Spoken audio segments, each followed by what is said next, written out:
Selamat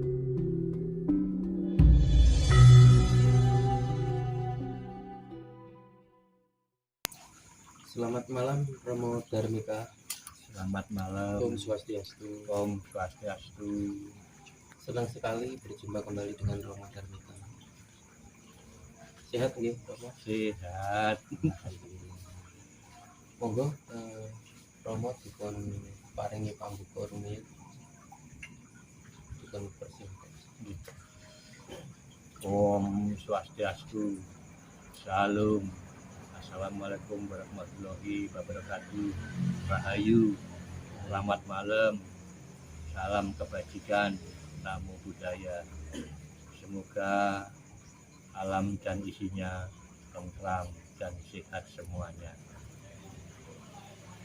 Terima kasih Romo. Yang pertama Romo, banyak yang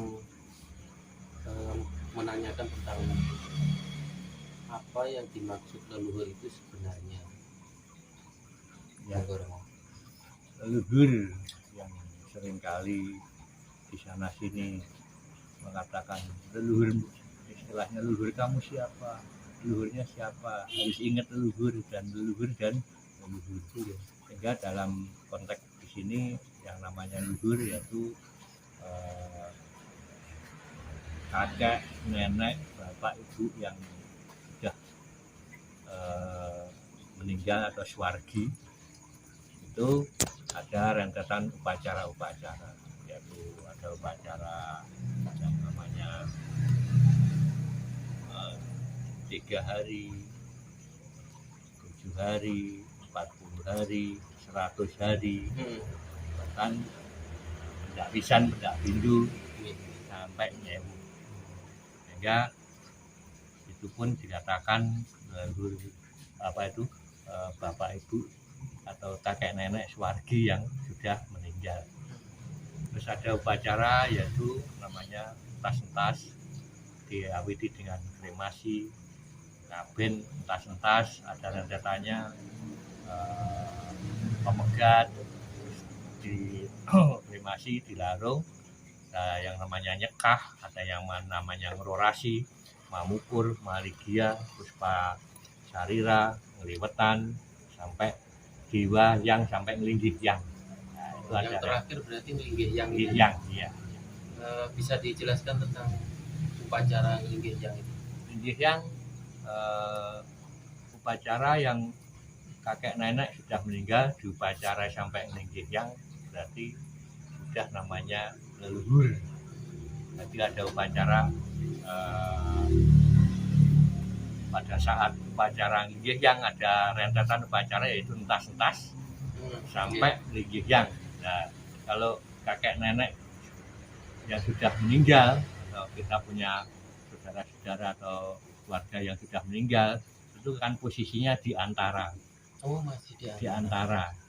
Kalau belum diupacarai sampai ngelinggih yang, ya di antara. Nah, ini anak-anak atau keluarga yang masih tinggal itu, ini diusahakan untuk mengadakan upacara yang namanya pengentas sampai ngelinggih yang. Kalau sudah upacara pengentas sampai ngelinggih yang, beliau kakek nenek yang sudah meninggal swargi ini menuju ke alamnya. Enggak, rentetannya entas-entas. Entas-entas itu supaya atman roh itu terentas dari unsur panca mahabhuta. Apa? Bayu, tejo, angkasa, pratiwi. Tanah, air, udara, api, angkasa. Nanti lepas dari itu menuju alamnya. Nah, setelah itu ada namanya rentetan acara pemegat. Pemegat itu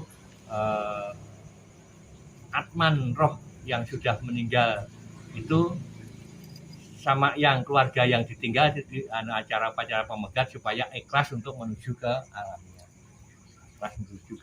alamnya. Lalu setelah pemegat ada rentetan yaitu namanya ngerorasi. Ya, ngerorasi itu dari gelar songo tambah bawah dan atas menjadi 11. Ibaratnya bulat. kalau ngororasi termasuk memasuki dunianya beliau, namanya ngororasi.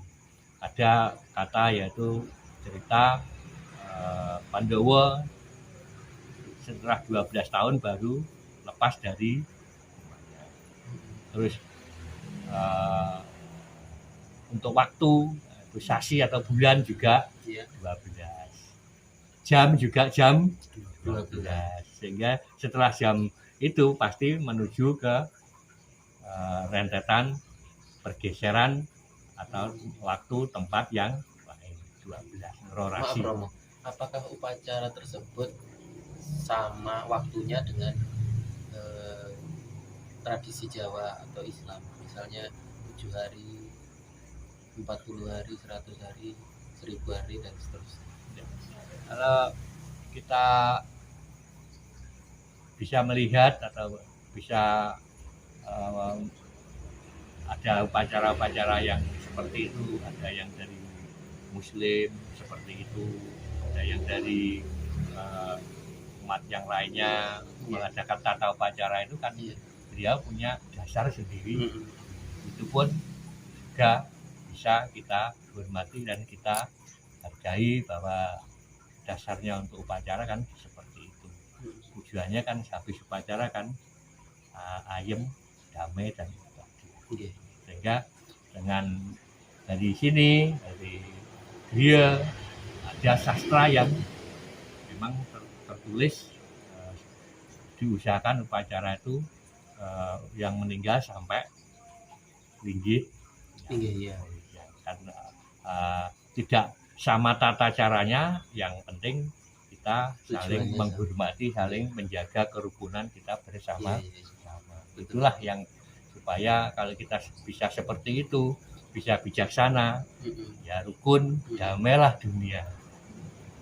Iya, Tidak saling menyalahkan, jadi saling mendukung. Memang caranya seperti itu. Mm-mm. Masalah diterimanya di sana kan beliau yang tahu. Iya. Siap. Romo, tadi jenengan menyampaikan bahwa leluhur itu masih belum dikatakan leluhur gitu, Romo.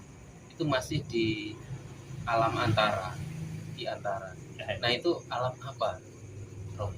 Ya alam antara, ya alam di antara ini alamnya untuk menuju roh leluhur. Okay. Dan ini bawahnya ini adalah alam kita yang masih hidup. Jadi pada saat di antara ini ada yang dengan cara bermacam-macam cara.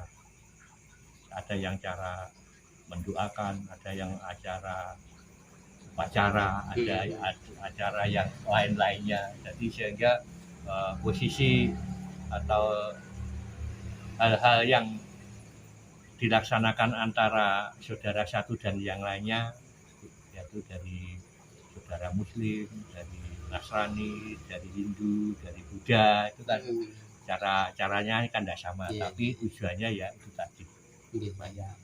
Berarti yang disebut leluhur itu setelah diupacarai linggih hyang itu tadi.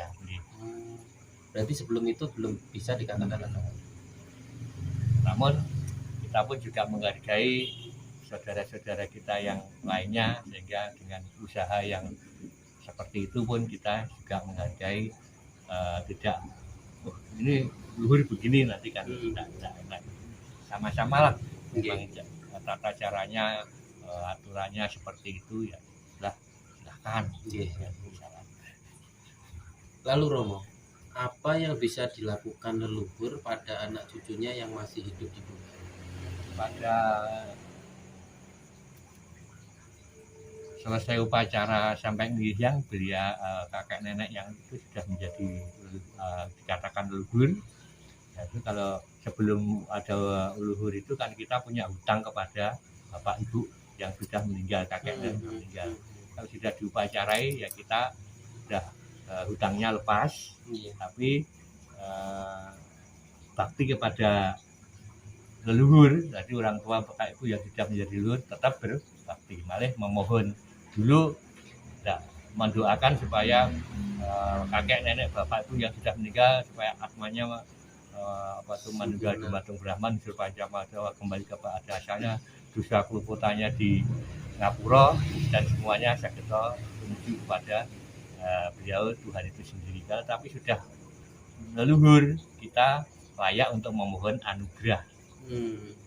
Leluhur ini anak, ini cucu mau sekolah, mau menanam apa dan sebagainya, mohon supaya tanaman sekolah itu bisa lancar, bisa mendapat anugerah dari Romo. Tata caranya untuk interaksi dengan leluhur itu gimana sih? Interaksi kepada leluhur setiap personil tidak sama. Tidak sama. Beda orang beda. Ada yang beberapa menit sudah nyampe ke sana, ada yang berusaha untuk yang namanya yoga atau meditasi atau doa yang berbeda-beda itu, yang intinya untuk leluhur. Ya sudah, ada yang tidak sama hasilnya, tapi intinya supaya nyampe kepada leluhur semuanya.